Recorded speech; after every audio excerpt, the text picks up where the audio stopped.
আজকের এই এপিসোডটা কিন্তু ভীষণ রকমভাবে স্পেশাল হতে চলেছে এবং এটুকু আমি বলতে পারি, আজকের এই এপিসোডটা পুরোটা শোনার পরে আপনাদের মনে কিন্তু বেশ কিছুক্ষণ কয়েকটা প্রশ্ন জাগতে পারে যে এই রকম ঘটনাও কি আজকালকার দিনে ঘটে। শুধু তাই নয়, ঘটনাটার মধ্যে পরতে পরতে রয়েছে প্রচণ্ড রকমভাবে রোমাঞ্চ। এবং আমি নিজে যখন ইমেলটা পড়ছিলাম আমার কিন্তু ভীষণ রকমভাবে ভয়ও লাগছিল যে এরপরে কি হতে চলেছে এটা ভেবে। বাট আজকের এই এপিসোড শুরু করার আগে আমি আজকের ইমেল সেগমেন্টের একটা ইমেল আপনাদের সামনে পড়ে শোনাবো। আমি ঠিক জানি না উনি কেন ইমেলটা করেছেন আমাদের এখানে, কিন্তু আমার মনে হলো যে ইমেলের যে টপিকটা রয়েছে সেটা কিন্তু খুব ইন্টারেস্টিং এবং আপনারাও শুনলে বুঝতে পারবেন যে আজকালকার দিনে বিভিন্ন কারণে মানুষের মনের স্থিরতা না থাকার জন্য কী ধরনের ঘটনা বা কী ধরনের সমস্যার মুখোমুখি মানুষকে হতে হচ্ছে। আমি সকলকে রিকোয়েস্ট করব, কেউ কোথাও যাবেন না, পুরো ঘটনাটা প্রথম থেকে শেষ অবধি শুনুন। আশা করছি আপনাদের ভালো লাগবে, অনেক কিছু জানতে পারবেন এবং পসিবল হলে এই ঘটনাগুলো একটু বেশি বেশি করে আপনারা সকলের সাথে শেয়ার করে দিন। নমস্কার শ্রোতা বন্ধুরা, ভূত ভগবান চ্যানেলে আপনাদের সকলকে অনেক স্বাগত। আশা রাখছি সবাই খুব ভালো আছেন, আনন্দে আছেন, সুস্থ আছেন এবং ভূত ভগবান চ্যানেলের ঘটনা মন দিয়ে শুনছেন। আর সত্যি যদি আপনাদের আমাদের চ্যানেলের ঘটনাগুলো ভালো লাগে অবশ্যই কিন্তু চ্যানেলটাকে সাবস্ক্রাইব করবেন, ভিডিওগুলোকে লাইক করবেন। পুরো ঘটনাটা শোনার পরে কেমন লাগলো সেই মূল্যবান মতামত কিন্তু কমেন্ট করে জানাতে একদম ভুলবেন না। আর আপনাদের জীবনে বা আপনাদের পরিচিত কোনো মানুষের জীবনে যদি এরকম কোনো ভৌতিক, অলৌকিক, দৈবিক, অতিজাগতিক কিছু ঘটে থাকে সেগুলো কিন্তু আপনারা আমাদের কাছে ইমেল করে পাঠিয়ে দিতে পারেন। ইমেল আইডি আমাদের ডেসক্রিপশানে দেওয়া রয়েছে এবং আশা রাখছি আপনাদের আমাদের এই প্রত্যেকটা এপিসোডই ভালো লাগছে। এটুকুই বলার ছিল।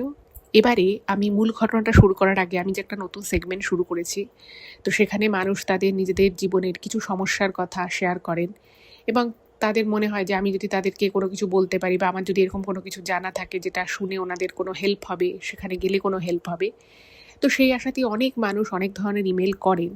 তো সব ইমেল তো আমি পড়তে পারি না, কারণ সেখানে অনেক সেন্সিটিভ কিছু ওনারা লিখে ফেলেন।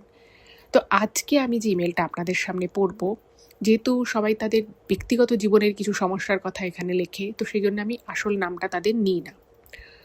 তো সেরকমই একজন ভদ্রমহিলা যার বয়স হচ্ছে 33, তিনি ইমেল করেছেন। তিনি জানিয়েছেন যে একটা নিম্ন মধ্যবিত্ত পরিবারে উনি বড় হয়েছেন এবং উনি ফার্স্ট ইয়ারে যখন কলেজে ভর্তি হয়, তারপরে ফার্স্ট ইয়ার থেকে যখন সেকেন্ড ইয়ারে উঠে যান উনি, তখন কিছু কারণের জন্য ওনার আর কলেজটা কন্টিনিউ করা হয় না এবং সেই সময় ওনার সাথে একটি ছেলের আলাপ হয়। ওনার থেকে বয়সে বেশ কিছুটা বড়ই ছিল। তো আলাপ হয়, বাড়িতে জানাজানি হয় বিষয়টা। তো বাড়ি থেকে তখন বলে যে ঠিক আছে, তুমি যখন ছেলেটিকে ভালোবাসো, ছেলেটিও যখন তোমাকে ভালোবাসে, তাহলে তোমরা বিয়ে করে নাও, আমরা বিয়ে দিয়ে দেবো। এবার মেয়েটির বাড়ি যেহেতু খুব একটা বড় লোক ছিল না, ছেলেটির বাড়িও যে খুব বিশাল ভালো ছিল বা ছেলেটাও খুব ভালো কাজকর্ম করতো তা নয়, কিন্তু মোটামুটি আর কি চলে যায়, চলনসই যা হয় আর কি। মানুষের জীবনে তো স্বাচ্ছন্দ্যটা, সুখ, একটা মিলমিশ ভালোবাসা থাকলে কম টাকা পয়সার মধ্যেও কিন্তু অনেক শান্তিতে সংসার করা যায়। সেইটুকু টাকা রোজগার করতো যেটা খেয়ে পড়ে ঠিকঠাক করে চলা যায়। তো যাই হোক, দুই বাড়ির মধ্যে যখন বিয়ে থা নিয়ে কথা হয়, উনি যেটা জানিয়েছে যে ছেলের বাড়ির লোক বিয়ের বিষয়ে খুব একটা যে ইন্টারেস্টেড ছিল তা কিন্তু নয়। তারা বলে যে আমাদের এখন আর্থিক অবস্থা খুব একটা ভালো নয়, আমরা বড় করে কি বিয়ে দেবো, রিসেপশন আমরা বড় করে দিতে পারবো না। তো মেয়ের বাড়ি থেকে বলে যে দেখুন, আমাদেরও তো খুব একটা টাকা পয়সার খুব যে ভালো অবস্থা তা নয়, কিন্তু ছেলে মেয়েরা বিয়ে করবে, তাদেরও তো একটা আশা থাকে যে বাবা মা ভালো করে বিয়ে দেবে, বউ ভাত হবে। তো তখন ওরা ছেলের বাড়ি থেকে আর কি বলে যে না, আমাদের বাড়িঘর ঠিকঠাক করতে হবে, আমাদের এখন টাকার দরকার আছে, তো ছোট করেই যা করার আমরা করব। এবার ওদের বিয়েটা মোটামুটি একদম নিকট কিছু আত্মীয় স্বজন নিয়ে বিয়েটা হয়, সাদামাটা করে বিয়ে হয়, খুব বিশাল যে ধুমধাম করে বিয়ে হয়েছিল তা না, সেটা সম্ভবপরও ছিল না। এবং তারপরে বৌভাতের অনুষ্ঠানটা একদমই যাকে বলে ঘরোয়া করে হয়। তো যাই হোক, এইভাবে বিয়ে পর্বটা ওদের মিটে যায় এবং ওনার যিনি হাজব্যান্ড ছিলেন, তো তিনি একটা ছোটোখাটো কাজ করতেন এবং সেখান থেকে কিন্তু মোটামুটি খেয়ে পরে ঠিকঠাক করে চলে যাবে সেরকম ইনকাম উনি করতেন। এবার বিয়ের পরে প্রথম 3 মাস কিন্তু সব কিছু ঠিকঠাক ছিল। 3 মাসের পর থেকে উনি লক্ষ্য করেন যে ওনার হাজবেন্ড কীরকম যেন সব কিছুতে খুব বিরক্ত হচ্ছে। মানে খাওয়া পড়া ছাড়াও তো সংসারে আরও অনেক খুঁটিনাটি খরচাপাতি থাকে। এবার ওনার যে শাশুড়ি মা, সে নিজে প্রথম রান্নাবাড়ি করতো।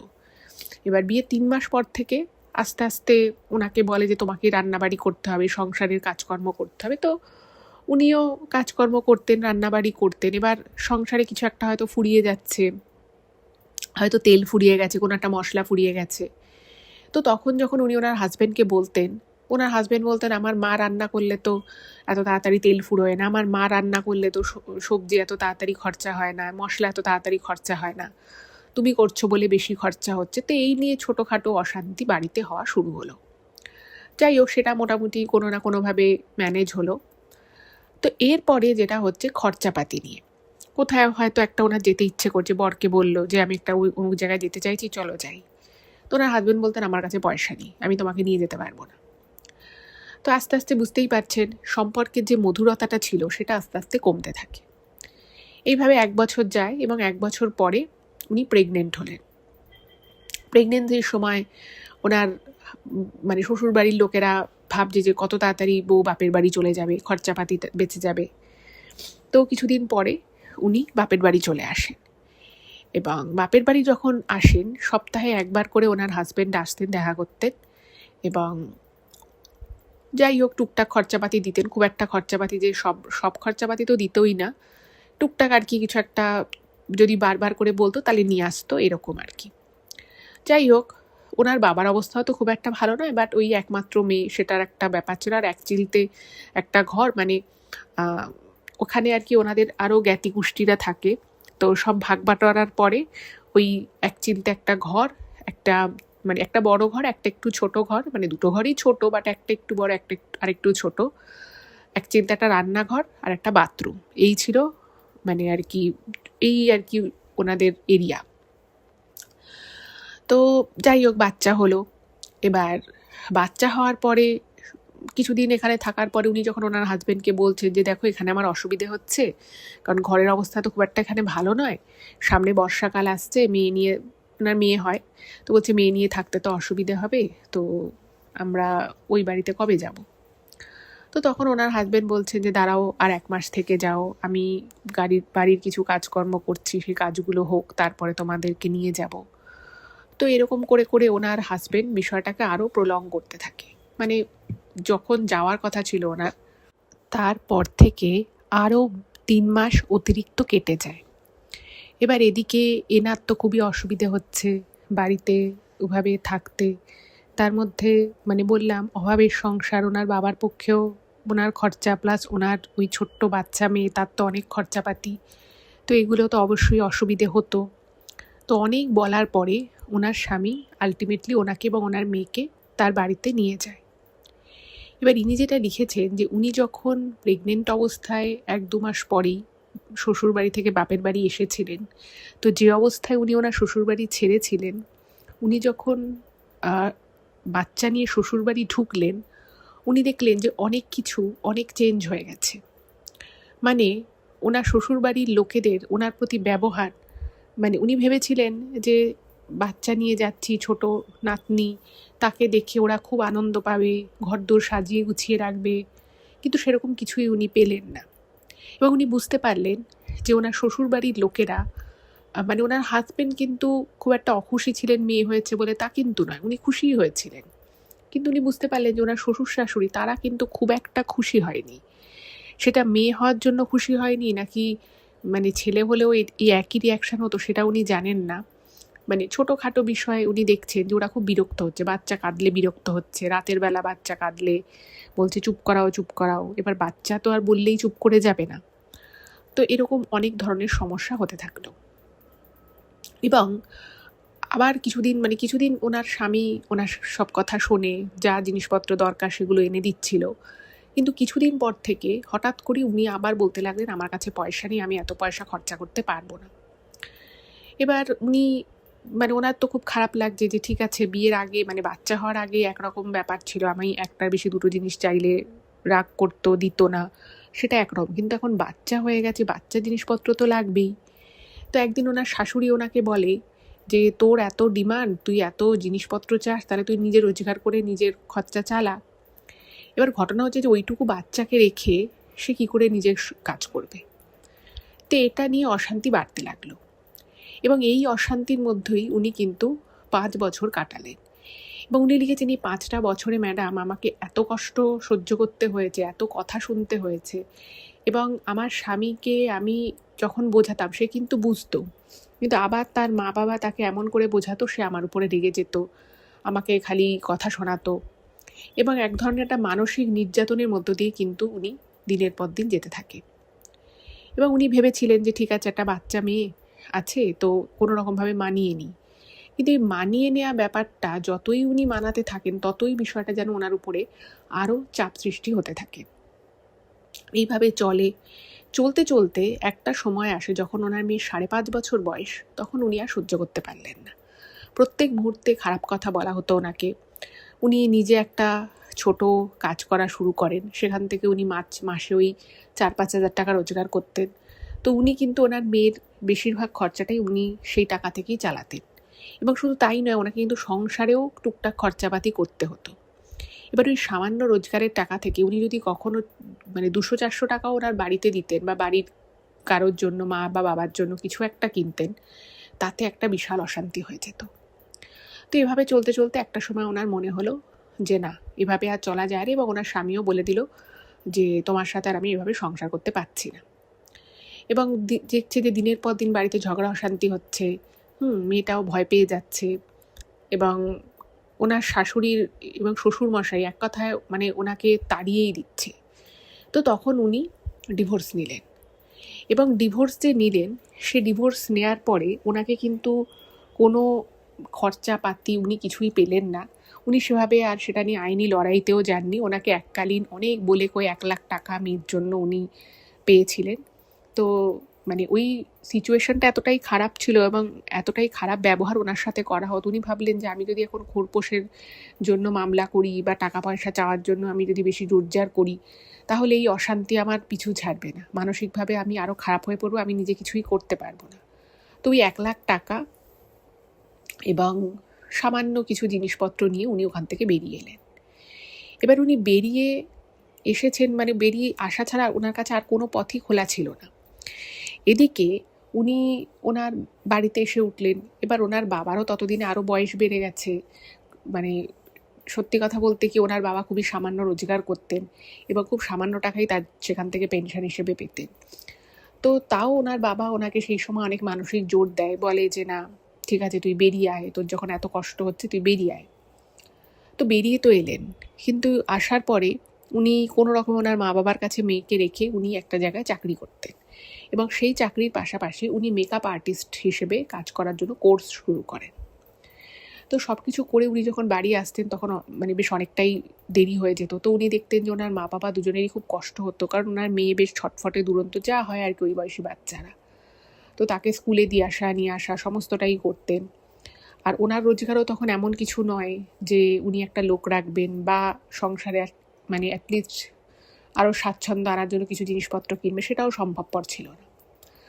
তো এর কিছুদিন পরে ওনার মায়ের অনেক দিন ধরেই কিছু সমস্যা ছিল, তো হঠাৎই ওনার মা মারা গেলেন। এবার ওনার মা মারা যাওয়ার পরে তখন কিন্তু বিষয়টা পুরো সম্পূর্ণ চেঞ্জ হয়ে গেল। মানে উনি ওনার মা বাবা দুজনের কাছে বাচ্চাটাকে রেখে যেতেন, কিন্তু মেইনলি কিন্তু মানে ওনার মা অনেকটাই দেখাশুনো করতেন। এবার ওনার মা চলে গেছে, ওনার বাবার বয়স হয়েছে, তার পক্ষে একটা 7 বছরের বাচ্চা 6-7 বছরের বাচ্চাকে দেখা তো অতটা সহজ বিষয় নয়। তো তখন ওনার বাবা ওনাকে বললেন যে দেখ আমি আর কতদিনই বা বাঁচবো, তো তুই তাহলে একটা বিয়ে কর, এটা নাকি ওনাকে বলেছে। এবার উনি অবভিয়াসলি কথাটা শুনে প্রথমেই উনি নাকচ করে দিয়েছিলেন যে না আমি কোনো বিয়ে থা করতে পারবো না। এবার ওনার বাবা ওনাকে বোঝান যে দেখ আমি তো সারা জীবন থাকবো না, মেয়েটার কী হবে। আর ওনার মা মারা যাওয়ার পরে উনি যখন আবার কাজে যাওয়া শুরু করলেন তখন ওই পাড়ার লোকের এর ওর কাছে, আত্মীয় স্বজন কারোর কাছে রেখে যেতেন, এবং উনি বুঝতে পারতেন যে কেউই কিন্তু খুব একটা সাদরে ব্যাপারটাকে গ্রহণ করছে না, কারণ সবাই ভাবে যে অন্যের বাচ্চা রাখবো, কি এদিক ওদিক হয়ে যাবে, সেটা একটা রিস্ক হয়ে যাবে। তো এই জন্য কেউই যে খুব খুশি মনে রাখতো তা না, সেটা কিন্তু উনি বুঝতেও পারতো। এদিকে ওনার বাবার শরীর ভালো না, সব কিছু মিলিয়ে উনি অনিচ্ছা সত্ত্বেও উনি কিন্তু বিয়েতে রাজি হলেন। এবার দ্বিতীয় বিয়ে হবে, অবভিয়াসলি উনি বললেন যে যে আমার বাচ্চাকে মেনে নেবে আমি তাকেই বিয়ে করবো। আমার পক্ষে বাচ্চা কেউ, মানে আমি তো আর অন্য কোথাও বাচ্চাকে রাখতে পারবো না, আর বাচ্চার বাবাও আবার একটা নাকি বিয়ে করেছে, সেরকমই উনি শুনেছিলেন। তো মানে বাচ্চার বাবার কাছে দেওয়ার তো কোনো প্রশ্নই নেই, ফলে উনি বাচ্চা সহ যদি কেউ ওনাকে বিয়ে করতে চান উনি নাকি তাহলে বিয়ে করবেন। তো সেই মতো সম্বন্ধ দেখা শুরু হলো। একটা খোঁজ খবর করি, একটি ছেলের সন্ধান পাওয়া গেল। তার বয়সটা একটু বেশি, কিন্তু সে বলল যে হ্যাঁ আমি তোমাকে তোমার মেয়ে সমিতি মেনে নেব, আমি বিয়ে করতে রাজি আছি। তো হলো, বিয়ে হলো, একটা ছোট করে অনুষ্ঠান করে বিয়ে হয়ে গেল। এবার বিয়ে ঠিক হলো যে বিয়ের পরে যে অষ্টমঙ্গলা আছে, সেই অষ্টমঙ্গলার পরে মেয়েকে নিয়ে উনি শ্বশুরবাড়ি যাবে। যাই হোক, তো বিয়ে থা হয়ে যায়। ছেলেটির মা বাবা তারাও রাজি হয় যে হ্যাঁ আমরা মেয়েটিকেও মেনে নেব। এবার অষ্টমঙ্গলার পরে যখন উনি মেয়েকে নিয়ে যেতে আসে, তো তখন ওনার শ্বশুরবাড়ির লোক, ওনার স্বামী, দ্বিতীয় স্বামী আর কি, সে বলছে যে ঠিক আছে ও আর কটা দিন থাকুক, আমরা কিছু আত্মীয় স্বজনের বাড়ি ঘুরতে ঠুরতে যাবো, তো তোমার বাবার কাছে আরও কটা দিন থাকুক, 5-7 দিন থাকুক, তারপরে না হয় ওকে আমরা নিয়ে আসবো। তো উনিও ভাবলেন যে ঠিক আছে, এটাও তো খারাপ কথা নয়। তো ওনার বাবা বললেন ঠিক আছে, ওনাদের সেই সময় এক আত্মীয়া বাড়িতে এসেছিল, তো তার কাছে আরও 7-8 দিন মেয়েটি থাকলো। এবার 7-8 দিন পরে যখন যিনি আজকের ঘটনাটা পাঠিয়েছে, তিনি যখন তার দ্বিতীয় স্বামীকে বলছেন যে চল এবার মেয়েকে নিয়ে আসি, তখন সে গড়িমসি করছে। তো ওনার বিষয়টা তখনই একটু খটকা লাগে। যাই হোক, তারপরে ওনাকে বাচ্চাটাকে নিয়ে যায় এবং সেখানে 3 মাস 4 মাসটা সব কিছু মোটামুটি ঠিকঠাক ছিল। মানে বাচ্চাটার সাথে ওখানে, মানে ওনার যে দ্বিতীয় স্বামী, তার যে বাবা মা, তারা খুব একটা বাচ্চাটার সাথে কথা বলতো না। তারা মানে সবসময় আর কি মনে হতো যে ও যে একটা বাইরের কেউ, সেটা ওদের ব্যবহারে বোঝা যেত। আর আমাকে যিনি ইমেলটা করেছেন তিনি লিখেছেন যে আমি এটা এক্সপেক্টও সত্যি কথা বলতে কি কোনোদিন করিনি যে ওরা আমার মেয়েকে, মানে আমার প্রথম পক্ষের স্বামীর যে মেয়ে, তাকে নিজের নাতনির মতো যে দেখবে, সেটা আমি এক্সপেক্টও করিনি। কিন্তু এবং সেটার জন্য উনি কিন্তু ওনার এই মেয়ের কোনো খরচাপাতি উনি ওনার দ্বিতীয় স্বামীর থেকে নিতেন না। উনি নিজের টাকায় কিন্তু নিজের মেয়েকে, শুধু ওই বাড়িতে থাকতো, খাওয়া দাওয়া করতো ঠিকই, বাট মেয়ের জামা কাপড় বলুন বা মেয়ের পড়াশুনোর কোনো কিছু বলুন, সমস্ত খরচা কিন্তু উনি নিজে করতেন। এবং ততদিনে উনি মেকআপ আর্টিস্টের কোর্স শেষ করে, মানে কাজটা তো করতেনই, তার সাথে সাথে উনি মেকআপ আর্টিস্ট হিসেবে কাজও শুরু করেছিলেন। যাই হোক, তো এরপরে আস্তে আস্তে উনি বুঝতে পারেন যে ওনার মেয়ের সাথে ওখানে ওনার দ্বিতীয় স্বামীর বাড়ির লোকেরা খুব একটা ভালো ব্যবহার করছে না। তো এটা মাঝে মধ্যে যখন ওনার চোখে পড়তো, উনি প্রথম প্রতিবাদ করতেন না, ভাবতেন যে ঠিক আছে, ঠিক হয়ে যাবে, এখনই যদি আমি কিছু বলি ব্যাপারটা খারাপ দেখাবে। বাট আস্তে আস্তে কিন্তু উনি বুঝতে পারলেন যে ওনার মেয়ের সাথে ওনার এই দ্বিতীয় স্বামীও কিন্তু খুব একটা ভালো ব্যবহার করে না, একটুতেই খুব বকাঝকা করে, বুঝিয়ে দেয় যে ও এই বাড়ির কেউ নয়। অবভিয়াসলি মায়ের তো খারাপ লাগবেই। তো সে এবার আস্তে আস্তে প্রতিবাদ করা শুরু করে যে কেন আমার মেয়ের সাথে এরকমভাবে কথা বলছো, আমি তো তোমাদের থেকে টাকা পয়সাও নিই না, ও শুধু এই বাড়িতে থাকে আর খাওয়া দাওয়াটা করে, এটুকুই। তো একটা সময় এটা, মানে বিয়ের প্রায় 1.5 বছর পরে এইটা একটা বিশাল ইস্যু হয়ে যায় এবং ওরা বলে দেয় যে এই মেয়েকে আমরা রাখবো না। এবার তো এনার মাথার উপরে যাকে বলে আকাশ ভেঙে পড়লো। তো তিনি স্বাভাবিকভাবেই বলেছেন তোমরা তো বিয়ের সময় সবটা জেনেই বিয়ে করেছো, আমি তো তোমাদেরকে বলেছিলাম যে আমার পক্ষে মেয়ে ছেড়ে বিয়ে করা সম্ভব নয়, এবং আমার মেয়েকে দেখবে কে? তুমি বলছো যে তুমি দেখবে না, এ বাড়িতে থাকতে দেবে না, তাহলে আমার মেয়েটা যাবে কোথায়? তো তারা তখন বলে যে তুমি তোমার প্রথম স্বামীর কাছে মেয়েকে দিয়ে আসো, তার তো দায়িত্ব, সে তো বাবা, সে কেন দায়িত্ব পালন করছে না? সে দায়িত্ব পালন করছে না, আমি এর বায়োলজিক্যাল বাবা নই, আমি কেন দায়িত্ব পালন করব? এই নিয়ে খুব একটা অশান্তি হয় এবং এর ফলাফল যা হলো, বাধ্য হয়ে ওনাকে এই বিয়েটাও ভাঙতে হলো এবং উনি এই দ্বিতীয় স্বামীকেও ডিভোর্স দিতে বাধ্য হলেন। এবং শুধু তাই নয়, মানে ওনার এই দ্বিতীয় স্বামীর বাড়ির লোক রীতিমতো কিন্তু ওনাকে মান্থলি একটা ভালো পরিমাণ টাকা দিতে বলতো সংসারে। বলতো যে তুমি তোমার প্রথম পক্ষের মেয়ের জন্য খরচাপাতি করো, তাহলে তুমি এই সংসারে কেন টাকা দিচ্ছ না? উনি কিন্তু টাকা দিতেন, তারপরেও বলতো যে না, এইটুকু টাকা দিলে হবে না, তোমাকে আরও বেশি টাকা দিতে হবে। তোরা একটা অ্যামাউন্ট ফিক্স করে দিচ্ছ, সেই ফিক্স অ্যামাউন্টই উনি দিতেন, তারপরেও কিন্তু অশান্তি কমেনি। বাধ্য হয়ে এই দ্বিতীয় বিয়ের 1.5 বছরের মাথায় উনি ডিভোর্স ফাইল করেন এবং 2 বছরে ওনার ডিভোর্সটা হয়েও যায়। যথারীতি উনি প্রচণ্ড ভেঙে পড়েন, বাপের বাড়িতে এলেন এবং বাপের বাড়িতে আসার মাস 6 মধ্যে ওনার বাবাও মারা গেলেন। এবং উনি যেটা লিখেছেন যে ওনার উনি মোদ্দা কথায় যেটা ইমেলে লিখেছেন, আমি এই কথাগুলো সব উনিই লিখেছেন। উনি বলেছেন যে আমি ভাবছি যে সব কিছু ছেড়ে ছুড়ে দিয়ে একটা আশ্রমে চলে যাব। উনি বেনারসে নাকি কোনো একটা আশ্রমের খোঁজ পেয়েছেন যেখানে নাকি বিনামূল্যে থাকা খাওয়া দেওয়া হয় মহিলাদের, এবং তাদের যদি কোনো বাচ্চা থাকে তাদেরকে বিনামূল্যে স্কুলেও ভর্তি করে দেওয়া হয়। তো উনি জানিয়েছেন যে সেটা তো অনেকটা দূরে বেনারসে, আপনার কীরকম জানা চেনা কোনো মন্দির আছে বা এরকম কোনো ট্রাস্টি আছে যেখানে আমি আমার মেয়েকেও রাখতে পারি। তো এটাই উনি লিখেছেন এবং এটা জানিয়েছেন যে বাড়িটা তো আমারই, তো আমি সেরকম হলে বাড়িঘর বেচে দিয়ে চলে যেতে পারি। তো যেহেতু আপনি এই কথাগুলো লিখেছেন এবং জানতে চেয়েছেন যে আপনি কি কি করতে পারেন সেটা যাতে আমি বলি, তাহলে আমি প্রথমেই বলবো যে বাড়ি বেচার কথা একদম স্বপ্নেও ভাববেন না এই মুহূর্তে। খুব প্রয়োজন ছাড়া বাড়ি বেচার কথা ভাববেন না, কারণ আপনি নিজেই লিখেছেন যে ওইটা একটা জয়েন্ট প্লট আর কি।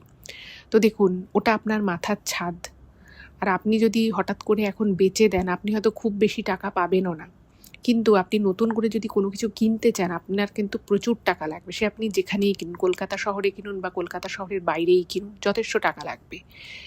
আর নিজের একটা মাথা গোঁজার জায়গা থাকা কিন্তু খুব দরকার, কারণ এখন বাড়ি ভাড়াও প্রচণ্ড বেড়ে গেছে। আর আপনি নিজেই লিখেছেন যে আপনার রোজগার খুব একটা বেশি নয়, এবং সেটা দিয়ে আপনি আপনার বাচ্চাকে ঠিকমতো পড়াশুনোও ভবিষ্যতে হয়তো করাতে পারবেন না।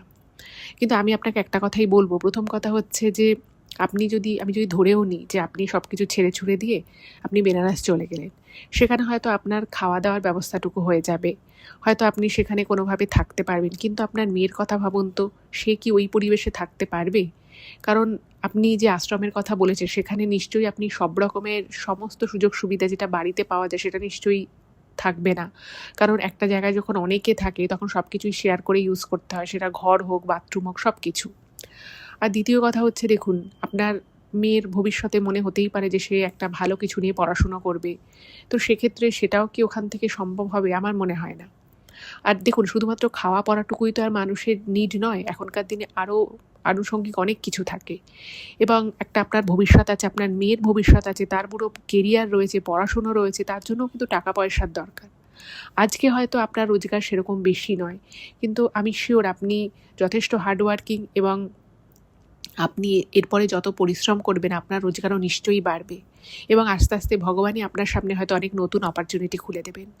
তাই আমার মনে হয় এরকম কোনো আশ্রমে সব কিছু ছেড়ে ছুড়ে দিয়ে চলে যাওয়াটা আপনার পক্ষে মনে হয় না ঠিক হবে। আমি জানি আপনি হয়তো আপনার জীবনে খুব কনফিউজড রয়েছেন, আপনার হয়তো খুব মন খারাপ, আপনি হয়তো একদম ভেঙে চুরে গেছেন, কিন্তু তবুও বলবো আপনার এই ভাঙাচোরা মনকে জোড়া লাগান, মনে সাহস আনুন, বল আনুন, এবং মেয়েটার ভবিষ্যতের কথা ভাবুন। শুধুমাত্র এখনকার দিনে খাওয়া পড়া দিয়ে তো আর মানুষের জীবন চলে না।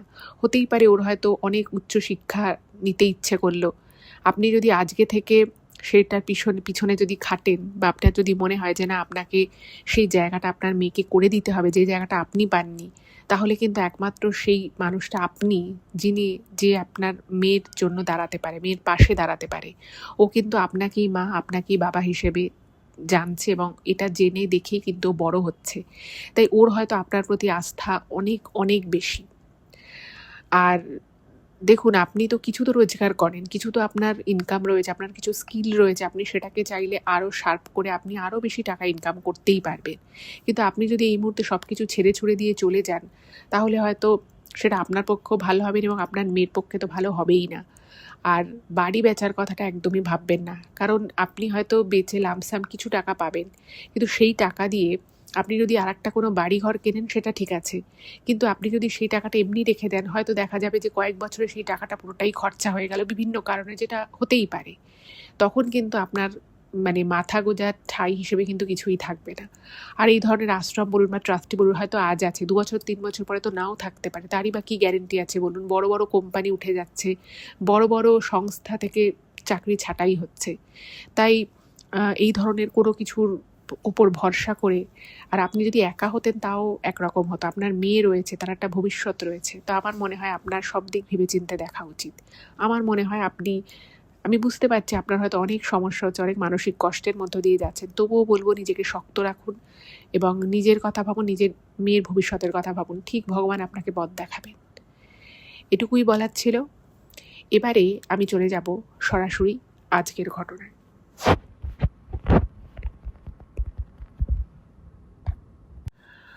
আজকের এই মূল ঘটনা যেটা এখন আপনারা শুনবেন, সেই ঘটনাটা আমাকে কলকাতা থেকে জিৎ লিখে পাঠিয়েছে এবং ও জানিয়েছে এই ঘটনাটা ওদেরই ফ্যামিলির সাথে ঘটেছে, ওর সাথে, ওর মায়ের সাথে এবং ওর মাসির সাথে, তিনজনের সাথেই ঘটেছে। এবং এই ঘটনাটা কিন্তু খুব বেশি পুরনো নয়, এই ঘটনাটা নভেম্বর 2025-এর ঘটনা। তো ঠিক যেভাবেই লিখেছে আমি ঠিক সেইভাবেই আপনাদেরকে বলছি। জিতের বাবা বহুদিন আগেই মারা গেছেন। তো বাড়িতে জিৎ আর ওর মা এই দুজনেই থাকেন এবং ওর যে মাসি রয়েছে সেই মাসি ওদের বাড়ি থেকে ওই 1 ঘন্টা ডিস্টেন্সে থাকে। তো মাসির সাথে ওদের কিন্তু প্রথম থেকেই খুব ভালো সম্পর্ক। এবং এই যে জিতের মাসি, সে কিন্তু জিতের একদম মায়ের পেটের বোন তা নয়, মাস্তুতো বোন, বাট সম্পর্কটা কিন্তু একদম নিজের বোনের মতো। এবার মাসি যিনি, তো ওনারও হাজবেন্ড অনেকদিন আগেই মারা গেছেন, আর মাসির 3 মেয়েরও বিয়ে হয়ে গেছে। তো এই মাসি একাই থাকেন। তো এই মাসি কী করে, মাঝে মধ্যে জিতদের বাড়িতে চলে আসে, তারপরে একসাথে খাওয়া দাওয়া করে, ও আর ওর মা, এরা ঘুরতে যায়, এগুলো আর কি হয়। এবার জিতের মাসির হঠাৎ করেই ইউরিনে ইনফেকশন ধরা পড়ে। এবার ইউরিনে ইনফেকশন যখন ধরা পড়ে তখন উনি নিজে থেকেই সেটা আর কি, কিছু একটা ওনার অসুবিধে হচ্ছিল, তো উনি ডাক্তারের কাছে যান। তো ডাক্তারবাবু ওষুধ দেয়। তো বয়স হয়ে গেছিলো, আর বুঝতেই পারছেন একা একা থাকে, তো উনি না ঠিকমতো ওষুধটা খাননি। এবার কিছুদিন সব কিছু নর্মাল থাকলেও তার কিছুদিন পরে, যেহেতু উনি ওষুধটা ঠিকমতো কন্টিনিউ করেননি, ওনার কিন্তু শরীর খুব ডিটোরিয়েট করে। এবং যথারীতি যেহেতু জিতরাই কাছাকাছি থাকে, ওনার 3 মেয়ে মোটামুটি দূরে দূরেই বিয়ে হয়েছে, তো জিতের মা প্রথমে যায় ওনার সাথে দেখা করতে, তো দেখে খুবই শরীর খারাপ। তো তারপরে জিত এসে ওর মাসিকে নিয়ে ডাক্তারের কাছে যায়। তো তিনি বলেন যে খুব বাড়াবাড়ি অবস্থা হয়ে গেছে, খুব শরীর খারাপ। তো তখন সঙ্গে সঙ্গে ওনাকে হাসপাতালে ভর্তি করা হয় এবং হাসপাতালে ভর্তি করার পরে ওনার কিছুদিন ট্রিটমেন্ট চলে। তো তারপরে মোটামুটি যখন উনি সুস্থ হয়ে যান, উনি কিন্তু খুব দুর্বল হয়ে গেছিলেন। ইন দ্য মিন টাইম জিতের কিন্তু কিছু অফিসিয়াল কাজের জন্য ওকে পুনে যেতে হয় 2 সপ্তাহের জন্য। এবার তখন কি হয়েছিল, জিতের ওই মাসিকে হসপিটাল থেকে ডিসচার্জ করে দিয়েছে। এবার জিতের মায়েরও মোটামুটি বয়স হয়েছে, আর উনিও একাই থাকেন। তো তখন ওই মাসির যিনি মেয়ে ছিল, তো তিনি বললেন, কথা ছিল যে হসপিটাল থেকে ডিসচার্জ হয়ে জিতের ওই মাসি জিতদের বাড়িতেই থাকবে। কিন্তু যেহেতু জিতকে কাজের জন্য চলে যেতে হয় পুনেতে, তো তখন ওই মাসির যিনি মেয়ে ছিলেন সে বলল যে অ্যাকচুয়ালি জিতের মায়েরও বয়স হয়েছে, তো কোনো এমার্জেন্সি হলে বা কোনো কিছুর দরকার পড়লে ওনার পক্ষে বেরিয়ে সমস্ত কাজকর্ম করা, সব কিছু করা, সেটা খুব একটা সম্ভবপর নয়। তো মেইনলি সেই জন্যই জিতের সেই মাসির মেয়ে, বড় মেয়ে আর কি, সে বললো যে ঠিক আছে, হসপিটাল থেকে ডিসচার্জ হওয়ার পরে তুমি আমার বাড়িতে থাকবে। তো ওই মাসিকে নিয়ে যাওয়া হয় এবং সেখানে মাসি দীর্ঘ 1 মাস থাকে। খুব দুর্বল হয়ে গেছিলেন, শরীরে অনেক আরও সমস্যা ছিল। তো সব কিছু মিলিয়ে 2.5 মাস পরে জিতের সেই মাসি নিজের বাড়িতে ফেরেন। এবার যা হয় আর কি, ওনার ওই মাসি কিন্তু ভীষণ অ্যাক্টিভ একজন মহিলা ছিলেন। তিনি নিজের বাজার দোকান নিজে করতেন, ওনার ঘরে কোনো কাজের লোক ছিল না, উনি নিজেই বাসন মাজতেন, নিজেই ঘর পরিষ্কার করতেন রোজ। এবার একটা খুব অ্যাক্টিভ মানুষ হঠাৎ করে যদি বিছানায় পড়ে যায়, বা সে যদি হঠাৎ করে সেই পরিমাণ কাজ করতে না পারে, তার কিন্তু খুব খারাপ লাগে। তো জিতের মাসিরও সেরকম মনটা খুব খারাপ ছিল যে আমি আগের মতো আর কাজ করতে পারছি না। তো দীর্ঘদিন ধরে এই মন খারাপ থাকে। তখন জিৎ বলে যে ঠিক আছে, তাহলে অনেকদিন আমরাও কোথাও যাই না। তো জিতের মা এবং ওর এই মাসি, এই 3 জনে মিলে ঠিক করে যে ওনারা কোথাও ঘুরতে যাবে। এবার বাঙালির যে সবথেকে পছন্দের যে 2-3টে ঘুরতে যাওয়ার জায়গা রয়েছে, তার মধ্যে দীঘা তো একদম অন্যতম। তো দীর্ঘদিন একটা শরীর খারাপ ছিল, মনটাও ভালো ছিল না, তো সব কিছু মিলিয়ে যখন একটা খারাপ সময়ের মধ্য দিয়ে যাচ্ছিল, তো তারপরে যখন এই ঘুরতে যাওয়ার বিষয়টা ঠিক হয়, যেন ওনার মাসি একবারে ধরে প্রাণ পেল যে তাহলে একটু বেশ ভালো লাগবে। তো নভেম্বর মাসে 2025-এ ওরা একটা নির্দিষ্ট দিনে বেরিয়ে পড়ে দীঘার উদ্দেশ্যে, এবং ওরা কিন্তু দীঘা ট্রেনে যায়। হোটেল যথারীতি আগে থেকে বুকিং করাই ছিল, তো ওরা গিয়ে হোটেলে ওঠে। এবার এই অবধি ব্যাপার যেটুকু ঘটলো সেটা কিন্তু খুব স্বাভাবিক ছিল। জিতের মা এবং জিতের মাসি 3জনে মিলে ওরা দীঘায় গিয়ে হোটেলে উঠল। সব কিছু খুব ভালোই চলছিল, কোনো অসুবিধে ছিল না। এবার ওরা যখন বিচে আসে প্রথম দিন আর কি, যথারীতি বুঝতেই পারছেন যে দীঘাতে প্রচুর ট্যুরিস্ট থাকে সারা বছরই। তো বিচে প্রচুর ট্যুরিস্ট, আশেপাশে প্রচুর দোকান পাশার, সব কিছুই মিলে বেশ একটা হ্যাপেনিং এনভায়রনমেন্ট ছিল। ওরা 3জনে টুকটাক এদিক ওদিক ঘোরাফেরা করে, খাওয়া দাওয়া করে, এবং তারপরে ওরা আবার হোটেলে চলে আসে। এবার সেই দিনটা কিন্তু ওদের বেশ ভালো কাটে, মানে সেদিনই এসে একটু আধটু ঘোরাঘুরি, একটু খাওয়া দাওয়া করে হোটেলে আসে, এবং যথারীতি এসে সবাই শুয়ে পড়ে। এবার যখন ওরা মানে ওই এসে যেদিনই আর কি ওরা পৌঁছলো, যখন ওরা ওকে ঘুরে হোটেলে ঢুকলো, তো তখন জিতের মাকে বলেছিল যে জানিস তো, মানে এই যে মানে বিচে ঘুরছিলাম, আমার মনে হয় একটু ঠান্ডা লেগে গেছে, শরীরটা কীরকম যেন ম্যাচ করছে। এবার আপনারাও জানেন যে ইউরিন ইনফেকশন বা এই ধরনের যখন কিছু শরীরে অ্যাটাক করে, তখন কিন্তু কিছু কিছু ক্ষেত্রে শরীরের কিন্তু ইমিউনিটি সিস্টেম একটু দুর্বল হয়ে যায়। তো জিতের মা বললো যে ঠিক আছে, তাহলে তুই একটা কাজ কর, যেহেতু নভেম্বর মাস বুঝতেই পারছেন হালকা হালকা ঠান্ডা পড়ে গেছে, তো বলছে যে কালকে থেকে না, ওরা চাদর নিয়ে গেছিলো, চাদর সোয়েটার সবই নিয়ে গেছিলো, বলছে তুই এবার থেকে চাদর সোয়েটারগুলো পরে যাবি, সমুদ্রের ঠান্ডা হাওয়া হয়তো তোর গায়ে লেগেছে, সেই জন্য হয়তো তোর শরীরটা এরকম লাগছে। তো উনিও ভাবলেন যে হয়তো সেটাই কারণ, তো উনি ওই চাদরটা গায়ে দিয়ে নিলেন। এইবারে যেটা ঘটনা ঘটলো, ওনারা আর কি গেল পরের দিন আর কি সকালবেলা যখন ওই বিচে গেছে, তো দেখছে সকালের দিকে বিচটা একটু ফাঁকা ফাঁকা। এবার হঠাৎ করেই ওদের একটা প্ল্যান ছিল যে ওরা 3 দিন থাকবে, যেদিন এসছে একটা দিন তো কেটে গেছে, পরের দিনটা থাকবে আর তারপরের দিনটা থাকবে। এবার তৃতীয় যে দিনটা রয়েছে, সেই দিনটা ওরা ঠিক করেছে ওরা মোহনায় যাবে, ওখান থেকে অনেক মাছ টাছ কিনবে, তো মাছ কিনে প্যাকিং করে একবারে ওরা ওখান থেকে বাড়ির উদ্দেশ্যে বেরিয়ে পড়বে।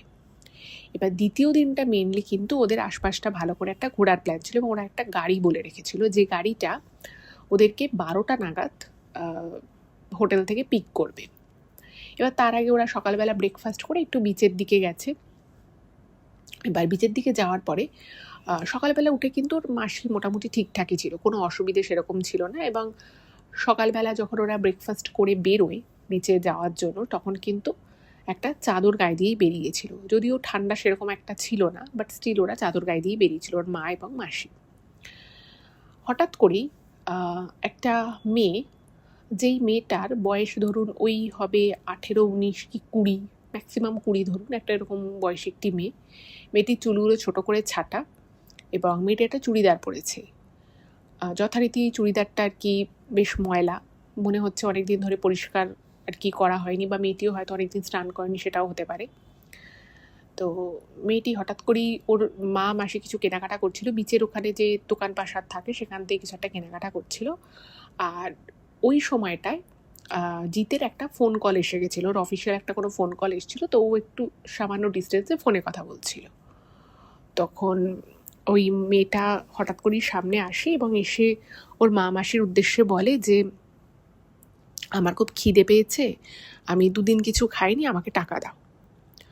তো মেয়েটাকে দেখে ওদের মানে ওর মা মাসির একটু খারাপই লাগে যে একটা বয়স্তা মেয়ে এরকমভাবে রয়েছে, এবং মেয়েটা যে চুড়িদারটা পরে রয়েছে সেটাও কিছুটা ছেঁড়া।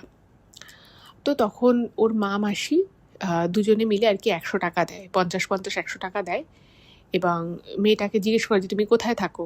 তখন মেয়েটা বলেছে যে ও কাছাকাছিই থাকে।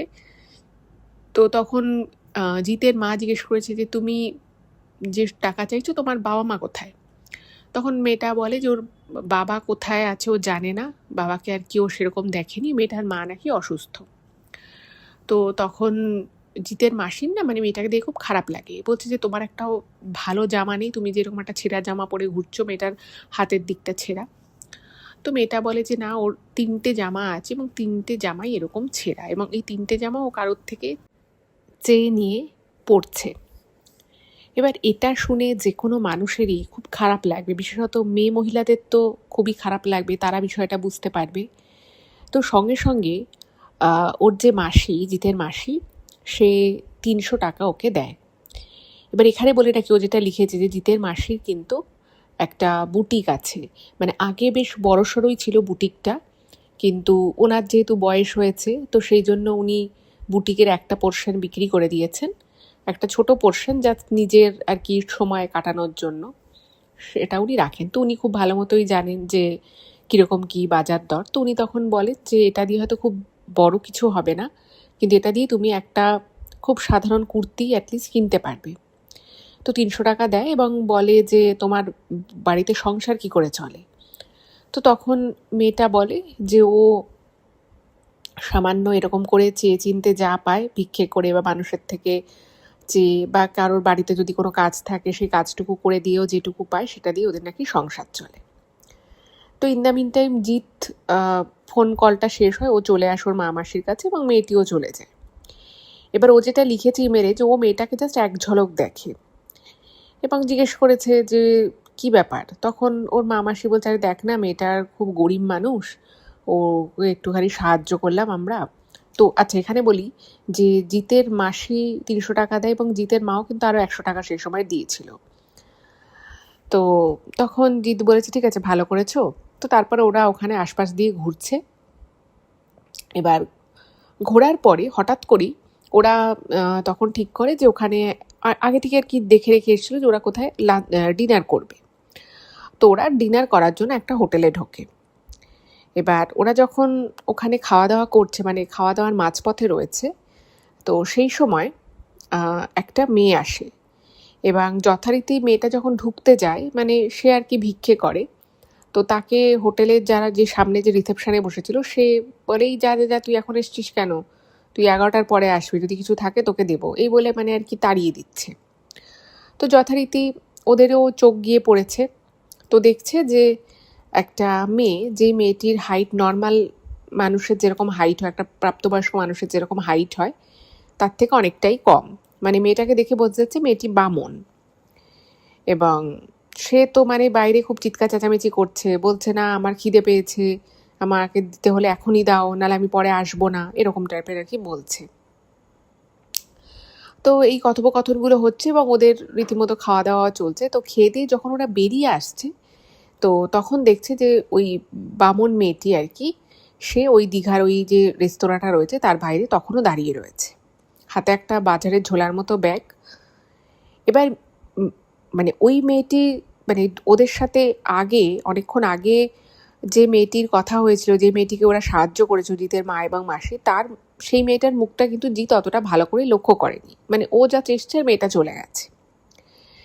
কিন্তু ওর মা মাসি তো অনেকক্ষণ মেয়েটার সাথে কথা বলেছিল।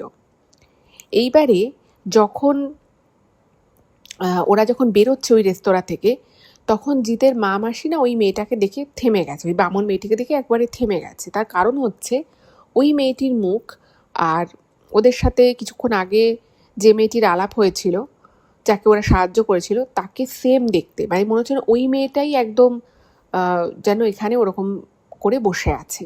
কিন্তু এই মেয়েটি ওই মেয়েটি হওয়া সম্ভব নয় কোনো মতেই, কারণ ওই মেয়েটির চেহারা স্বাস্থ্য স্বাভাবিক, আর এই মেয়েটির মানে বোঝা যাচ্ছে তার একটা প্রাপ্তবয়স্ক ওই মেয়েটি, কিন্তু ওর হাইট বেশি নয়, মানে যেরকম আর কি বামন হয় সেরকম টাইপেরই আর কি। তো তখন ওরা ভাবছে যে জিতের মা ওর মাসিকে জিজ্ঞেস করছে, ওর মাসি ওর মাকে বলছে যে আরে এই মেয়েটার মতো অবিকল দেখতে, তাহলে কি ওর বোন বা দিদি কেউ হবে।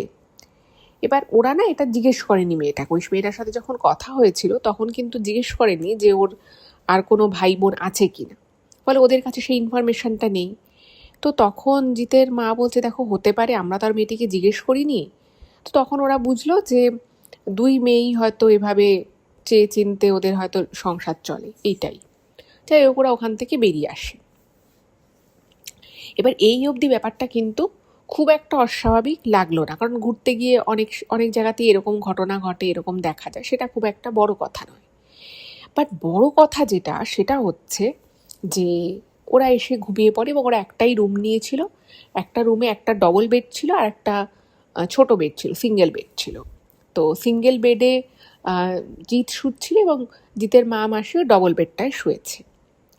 হঠাৎ করেই রাতের বেলা, মানে প্রায় মধ্যরাত হবে, 1:30-2 এরকম হবে, জিতের মাসির ঘুমটা ভেঙে যায় এবং যথারীতি দরজায় টকটক করে কেউ আওয়াজ করছে। এবার ওর মাসি ভাবছে এত রাতে হোটেলের ঘরে কে আসবে। এবার ওর মাসি ভাবছে যে মানে বাকি দুজন খুবই মানে অকাতরে ঘুমোচ্ছে, মধ্যরাত, সারাদিন ঘোরাঘুরি গেছে। তো ওর মাসি ভাবছে যে আমি কি কাউকে ডাকবো, ভাবছে একবার জিতকে ডাকবে। তারা ভাবছে না, ছেলেটা আমাদেরকে ঘোরাচ্ছে, আমাদের জন্য বারবার একবার জল নিতে যায় নিচে নামছে, একবার এই নিতে নিচে নামছে, ওই করছে, তো ছেলেটারও অনেক খাটাখাটনি গেছে। আর যেখানে বলে রাখি ওদের রুমটা ছিল দোতলায়, ঠিক আছে। তোর মাসি দেখছে বারবার দরজায় টোকা পড়ছে। আর অনেক দরজায় দেখবে, হোটেলের দরজায় বা বাড়ির দরজায় তো আই হোল থাকে, মানে বাইরে থেকে বাইরে কে আছে না আছে সেটা ভিতর থেকে একটু হলেও দেখা যায়, কিন্তু ওই দরজাটায় কিন্তু এরকম কোনো হোল ছিল না দেখার মতো। তো উনি ভাবলেন যে ঠিক আছে, হোটেলটা তো বেশ মোটামুটি ফুল আছে, বেশ অনেকেই থাকছে। তো ভাবছে হোটেলে, এত ভালো একটা হোটেল এত সিকিওর জায়গা, এখানে আর কি বিপদ আপদ হবে, একবার খুলেই দেখি, হতে পারে কোনো দরকার আছে, যদি সেরকম দরকার পড়ে তখন না হয় ওদেরকে ডাকবো। তোর মাসি দরজাটা খুলেছে।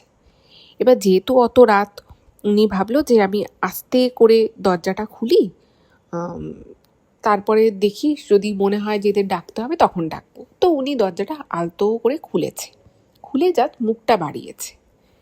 উনি অবাক হয়ে গেছে, দেখছে যে বাইরে কেউ নেই এবং ওদের যে যে ফ্লোরে আর কি রুমটা ছিল সেখানে, সেটা একটা বড় করিডোর এবং সেই ফ্লোরে প্রায় 5টা রুম আছে এবং 5টা রুমের মধ্যে ওরা যতটুকু দেখেছে যে 4টে রুমেই লোক আছে, হয়তো 6টা রুমেই লোক আছে সেটা ওরা দেখেনি, বাট 5টা রুমে যে লোক আছে সেটা একদম শিওর ছিল।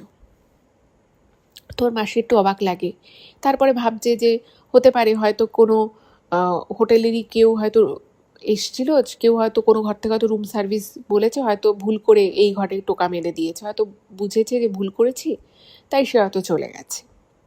তোর মাসি একটুও ঘাবড়ে যায়নি, একটুও কিছু মনে হয়নি। উনি আবার দরজা বন্ধ করে চুপচাপ শুয়ে পড়ে এবং শুয়ে ঘুমিয়েও পড়ে। ঠিক আবার আধা ঘন্টা পরে আবার দরজায় টোকা পড়ছে।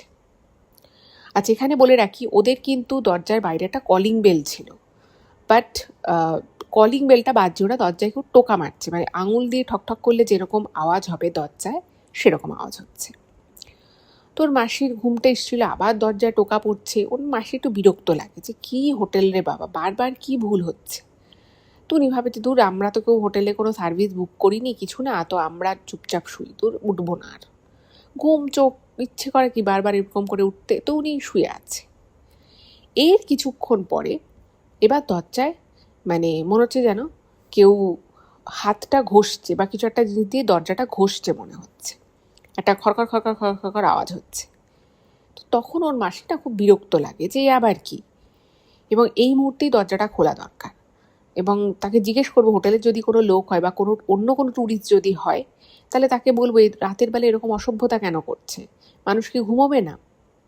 তো উনি একটু বিরক্ত হয়ে মানে একদম বেশ মুড নিয়ে যে এবার যাকেই পাবো আমি তাকে বলবো, মানে রাগ হয়ে গেছে।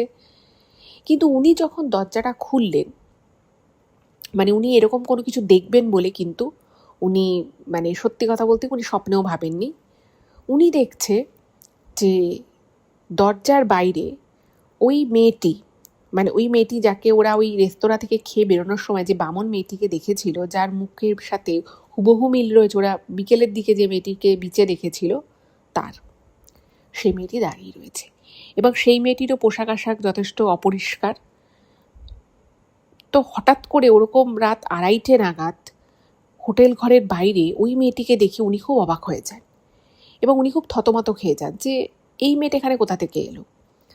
এবং মেয়েটি মানে ভিক্ষুক সেটা বোঝা যাচ্ছিল, সে বারবার বলছে এবং হোটেলে যে রেস্তোরাঁ ওরা খেতে গেছিলো সেখানকার যে লোকজন তারা যেভাবে ওর সাথে ব্যবহার করছিল তাতে দেখে বোঝাই যাচ্ছিল যে ও হয়তো রোজ রোজই এরকম বা মাঝে মধ্যেই হয়তো আসে, হোটেলের কোনো বেঁচে যাওয়া খাবার দাবার খায়।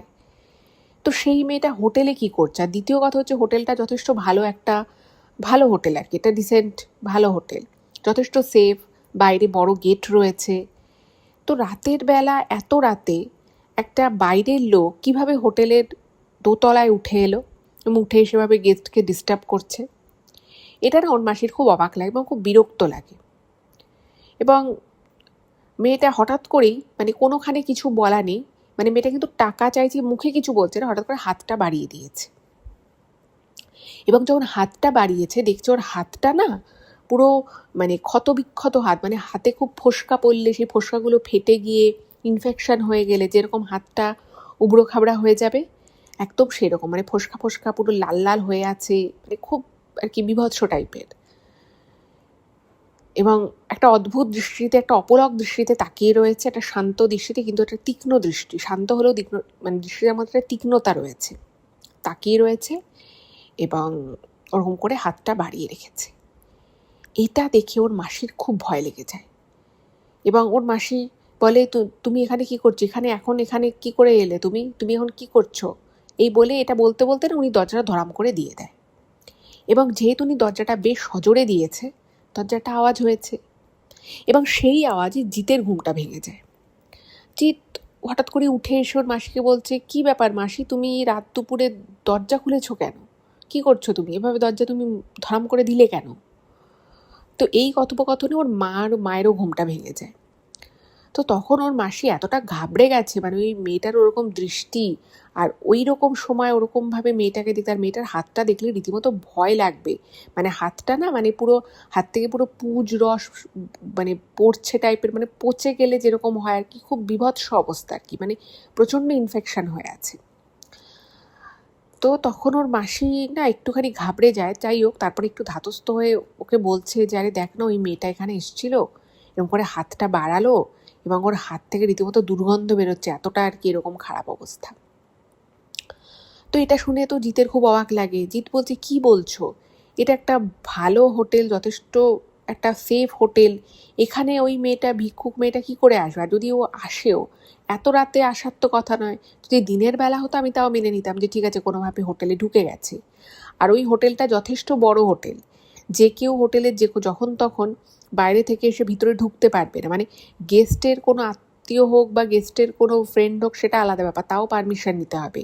আর সামনেই বিশাল রিসেপশন রয়েছে, রিসেপশন অলওয়েজ দুজন থাকে, ফলে রিসেপশনের লোককে চোখ আড়াল করে এখানে সে উঠলো কী করে? তাহলে কি সে আগে থেকেই ছিল? এবার এই সমস্ত প্রশ্ন জিতের মনে আসে। তো জিত তখন বললো যে ঠিক আছে, ভয় পেও না, আমি দেখছি। তো এই কথা শুনে, ওর মাসির থেকে কথাগুলো শুনে ও সঙ্গে সঙ্গে রুম থেকে বেরোয় এবং বেরিয়ে ও রুমের ওখানে আর কি ওদের ওই ফ্লোরটা একটু দেখে, তারপরের ফ্লোরেও ও নিচে দেখে যে আছে কিনা মেয়েটা, এবং তারপরে এই করে ও নিচে আসে যেখানে রিসেপশন রয়েছে এবং ওখানে দেখছে যে রিসেপশনের ওখানে একজন ওই ঝিমোচ্ছে আর ঠিক তার পাশে একজন শুয়ে আছে। তো জিৎ একটু বিরক্ত হয়ে রিসেপশনের লোকটাকে বলে যে আপনি এখানে ঝিমোচ্ছেন, এদিক থেকে বাইরে থেকে ভিখিরি এসে এভাবে ভিতরে ঢুকে পড়ছে, দরজা টকটক করছে আর সবার থেকে টাকা পয়সা চাইছে। তো তখন না মানে যে রিসেপশনে ছিল ম্যানেজার, সে বলছে, কি বলছেন, এটা কি সম্ভব নাকি? আমাদের হোটেলে এভাবে কেউ ঢুকতে পারে না, আমরা প্রত্যেকটা গেস্টকে তাদের ডিটেলস দিয়ে তারপরেই ঢোকাই, তাদের রুম বুকিং থাকে বা যারা এসে রুম বুক করে তারাই উপরে একমাত্র যায়, আর বাইরে থেকে এভাবে কাউকেই আমরা অ্যালাউ করি না। আমাদের হাউসকিপিং স্টাফরা এই টাইমে আসে, এই টাইমে তারা বেরোয়, এর বাইরে আমরা কাউকেই অ্যালাউ করি না। তো জিৎ বলছে, না আমাদের রুমে একটু আগে এরকম টকটক করেছে, এরকম করে একজন ভিক্ষুক এসেছিল। তখন হোটেলের লোক তো কিছুতেই মানবে না, বলছে না এটা সম্ভবই না। তো তাও হোটেলের যে আর কি ম্যানেজার ছিল সে তখন আর একজনকে সঙ্গে নিয়ে সে পুরো হোটেলের প্রথমে গ্রাউন্ড ফ্লোরটা, তারপরে ফার্স্ট ফ্লোর, তারপরে সেকেন্ড ফ্লোর ভালো করে খোঁজে এবং উনি দেখায় যে দেখুন আমাদের এই বড় গেট, চওড়া গেট, এবং এটা কিন্তু আমাদের 11:30টার সময় তালা দেওয়া হয়ে গেছে। তো তো বলছে যে যদি কোনো গেস্ট বাইরে থাকে আমাদেরকে ফোন করে, আমাদের লোক দাঁড়িয়ে থাকে, তারপরে ওঠে গেস্ট, তারপরে এবং তালা দিয়ে দেওয়া হয়। এটা মানে আমি বলছি যে এই সেফটি প্রোটোকলটা আমরা বহুদিন থেকে ফলো করি। তো তখন যাই হোক ভালো করে হোটেলের আর কি খোঁজা হলো, কোথাও ওই মেয়েটিকে দেখা গেল না। আরও একটা অদ্ভুত বিষয় হচ্ছে যে ওই মেয়েটা যদি অন্য কোনো হোটেলের অন্য কোনো রুমে যদি নক করে থাকতো, তাহলে অন্য হোটেলে যারা গেস্ট ছিল, যারা অন্য রুমে রয়েছে, তারাও কেউ না কেউ রিসেপশানে এসে কমপ্লেন তো করতোই, তাই না? এটা তো খুব স্বাভাবিক বিষয়। বাট সেরকম কিছুই হলো না। মানে এরকম ওরা বলছে যে আপনাদের রুমে করেছে আমি মানলাম, কিন্তু আর কারোর রুমে যাবে না।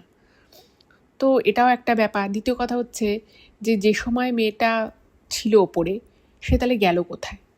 তাকে তো বেরোতে দেখা যায় না, আর বেরোতে গেলে গেট খুলে বেরোতে হবে, কারণ উঁচু পাঁচিল, বেরোনো সম্ভব নয়।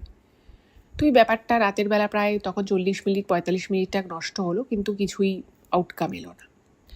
এবার এই কথায় সে জিৎ যখন ওর মাসিকে বলছে, ওর মাসির তো আরেকটু অবাক হয়ে গেছে যে কি ব্যাপার তাহলে। যাই হোক, এবারে ওরা পরের দিন ঘুরবে এবং ঘুরে টুরে ওরা মোহনায় গেছে।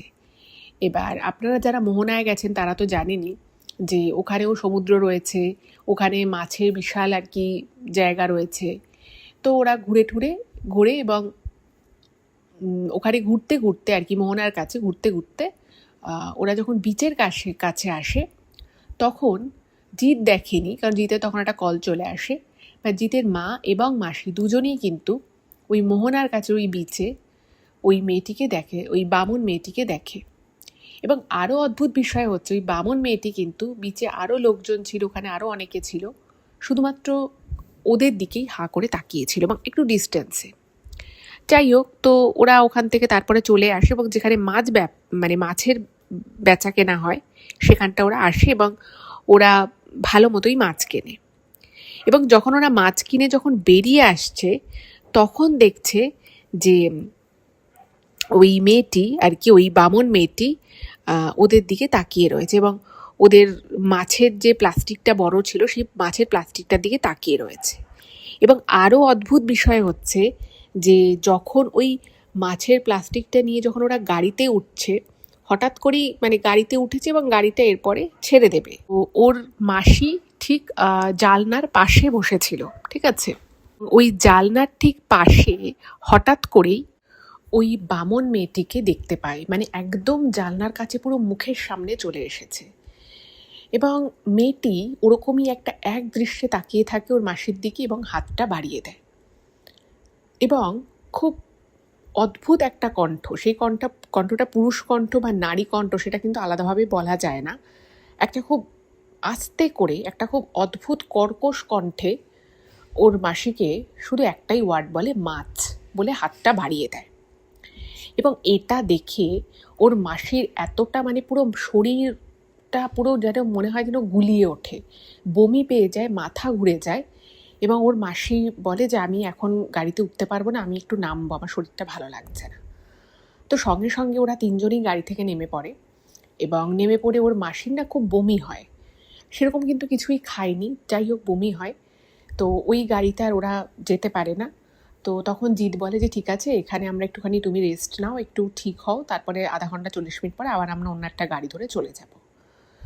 এবার ওখানটায় গেছে তো ওর মাসি একটু ধাতস্থ হয়েছে। এবার ওর মাসি না আর ওই কথাটা বলেনি যে ওই মেয়েটাকে দেখেছে। তো ওর মাসিকে বারবার ওর মা জিৎ জিজ্ঞেস করছে যে কি ব্যাপার। ওর মাসি কিছু বলে না, বলে যে না আমার এমনি হঠাৎ করে শরীরটা খুব খারাপ লাগছিল। তখন ওর জিৎ বলে যে ঠিক আছে, খোঁজ নিয়ে ফোন নিয়ে বলছে যে এখানে গাড়ি আসতে আরও 40 মিনিট মতো লাগবে। তো ওরা ভাবলো যে এখানে বিচেই যাওয়া যাক তাহলে। তো ওরা বিচে আছে এবং ওর মাসি একটু অন্যমনস্কই ছিল, কিন্তু জিতের মা বলুন বা জিৎ এরা কিন্তু খুব কনসাস ছিল। এবার হঠাৎ করেই মানে ওরা বিচের মধ্যে রয়েছে এবং যা হয় আর কি, মানুষ একটা জায়গায় যদি কিছুটা টাইম স্পেন্ড করে তো একটা দুটো ছবি তুলবেই, এটা খুব স্বাভাবিক ব্যাপার। তো জিৎ ছবি তুলছে, ভিডিও করছে। তো এমন সময় হঠাৎ করেই জিতের মা এবং মাসি কিন্তু বসেছিল, বিচের ওখানেই বসেছিল, আর জিৎ কয়েকটা ছবি তুলছে, ভিডিও করছে। তো যেটা লিখেছে, ও একটু ছবি ভিডিও এগুলো তুলতে ব্যস্ত। তো ও দেখেছে যে ওর মা মাসি এক জায়গায় বসে আছে, কোনো সমস্যা নেই। জাস্ট হঠাৎ করে জিৎ শুনছে ওর মা চিৎকার করছে, এবং চিৎকার করছে ওর মাসির নাম ধরে ডাকছে। মাসির নাম ধরে বলছে, এই তুই ওদিকে যাচ্ছিস কেন, চলে আয় চলে আয়, এরকম করে ডাকছে। তো এত ডাকছে তো জিতের অবভিয়াসলি ওর চোখটা ঘুরে গেছে। এবং ওই সময় ওই জায়গাতে মানে দেখুন মোহনার যে জায়গাটা আছে না, ওই জায়গাটায় যতক্ষণ আর কি মাছ বিক্রি হয় ততক্ষণ কিন্তু অনেক ট্যুরিস্ট থাকে, কিন্তু যে জায়গাটায় মাছ বিক্রি হয় ওখানেই ট্যুরিস্ট কিন্তু বেশি থাকে রাদার দ্যান ওই বিচটায়।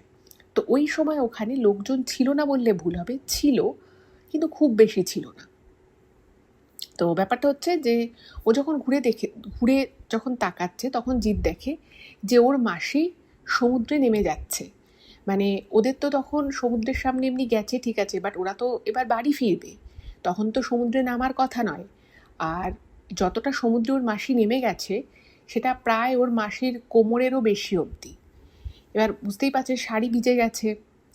তো জিতও অবাক হয়ে গেছে দেখে যে মাসি এখন সমুদ্রে নামছে কেন, আমরা কি এখন স্নান মানে মাসি তো এখন স্নান করবেন, এখন তো আমরা বাড়ি ফিরবো, আমাদের লাগেজ ফাগেজ রয়েছে, এক্ষুনি গাড়ি এসে যাবে, আমরা গাড়িতে উঠবো।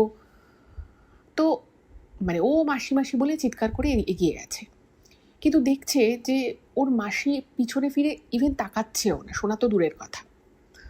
ও ঘাবড়ে যায়। তো ওই অবস্থায় যখন দেখছে কোনোভাবে আসছে না, জিতের মা তখন জুতোটা রেখে মানে জুতোটা বিচে রেখে ওর মা দৌড়ে সমুদ্রের দিকে ছুটে গেছে ওর মাসিকে ধরার জন্য। এবার ও দেখছে যে ওর মা মাসি অনেকটা ভিতরে চলে গেছে এবং একটা বড় ঢেউ আসছে রীতিমতো, এবং তখন আশেপাশের কিছু লোক চিৎকার চেঁচামেচি করছে যে এই মহিলা দুটি এরকম কেন করছে। এবার চিৎকার চেঁচামেচি করছে, কিন্তু যেহেতু একটা বড় ঢেউ আসছে কারোর আর সাহস হচ্ছে না যে অত দূর যাবে, কারণ অনেকটা ভিতরে চলে গেছে। এবার জিৎ না মানে হতভম্ব হয়ে গেছে। ও তখন হাত থেকে ফোনটা বিছে রেখে ও জুতো খুলে একদম মানে জিন্সের প্যান্ট পরেছিল সেটাকে কোনো রকমে গুটিয়ে ও জলে নেমে গেছে। জলে যখন নেমেছে ওর মা মাসি দুজনের নাম করে চিৎকার করছে যে তোমরা ফিরে এসো, তোমরা কি করছো, ফিরে এসো এরকম বলছে। এবার জলের যে বিশাল ঢেউটা ততক্ষণে চলে এসেছে, এবং ওই ঢেউতে ও যেটা লিখেছে যে আমি চোখের সামনে দেখছি আমার মা মাসি পুরো ঢেউয়ের সাথে মানে একদম মানে ঢেউ আর কি বয়ে নিয়ে চলে যাচ্ছে ওর মা মাসিকে। বলছি এটা দেখে না আমার সারা শরীরটা পুরো গুলিয়ে উঠলো, এবং আমার মনে হলো যে আমার চোখের সামনে আমার মা মাসি ভেসে গেল, আমি কিছু করতে পারলাম না। এবং এইটা যখন হয় না তখন আশেপাশের কিছু লোক চিৎকার চেঁচামেচি শুরু করে, এবং তাদের মধ্য থেকে দুটো লোক নেমে পড়ে জলে। এবার ওই জিনিসটা দেখে ও লিখেছে যে আমার হাত পা পুরো থরথর করে কাঁপছে, এবং আমি তখন বুঝতে পারছি আমি কি করব, আমি আরও এগিয়ে যাব, আর জলের এমন কারেন্ট।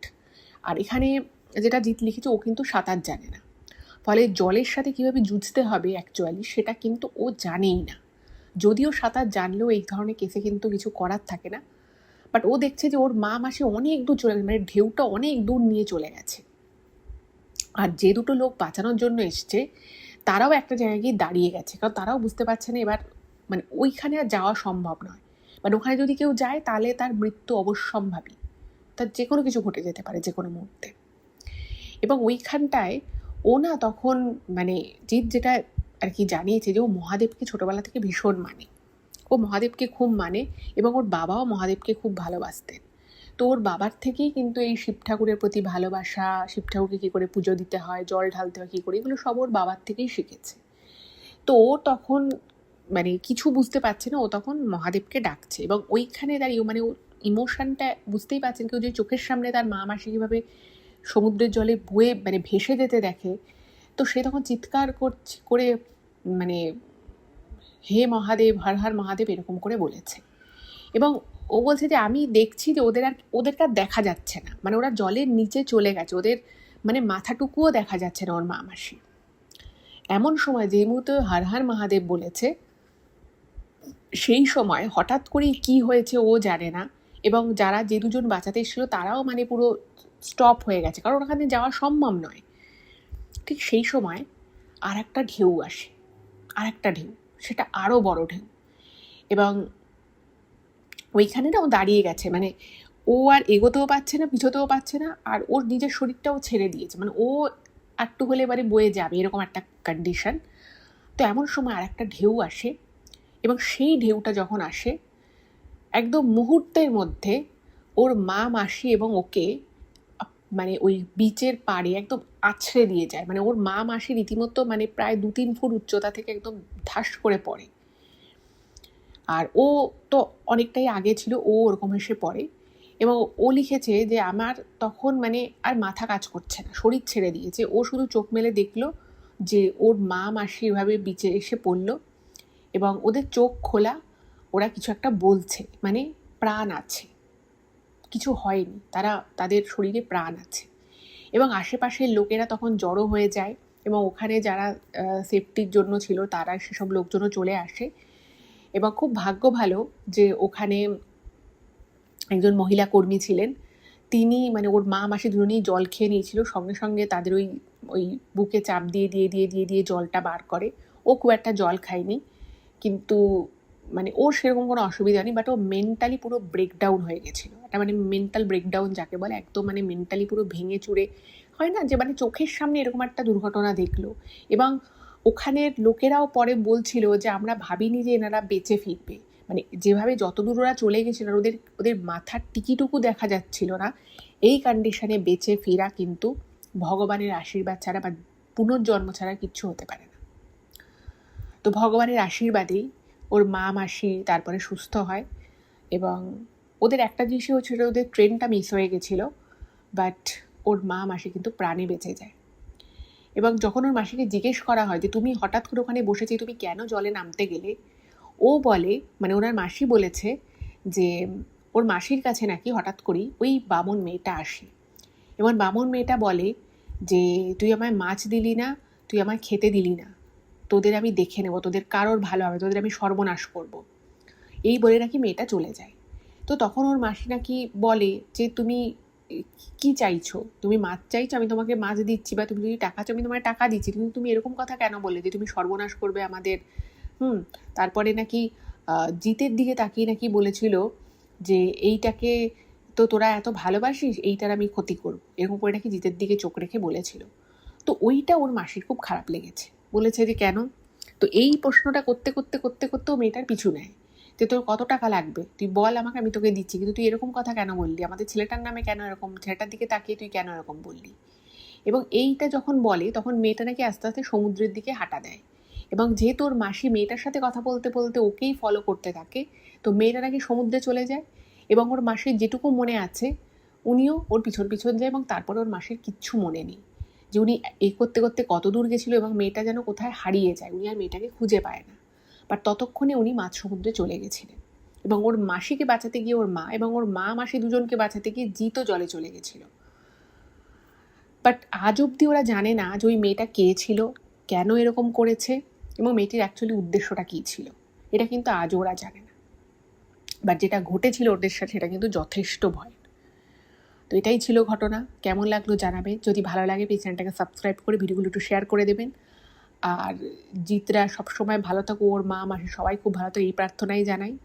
আজ এ পর্যন্তই, দেখা হবে আবার পরের এপিসোডে। নমস্কার।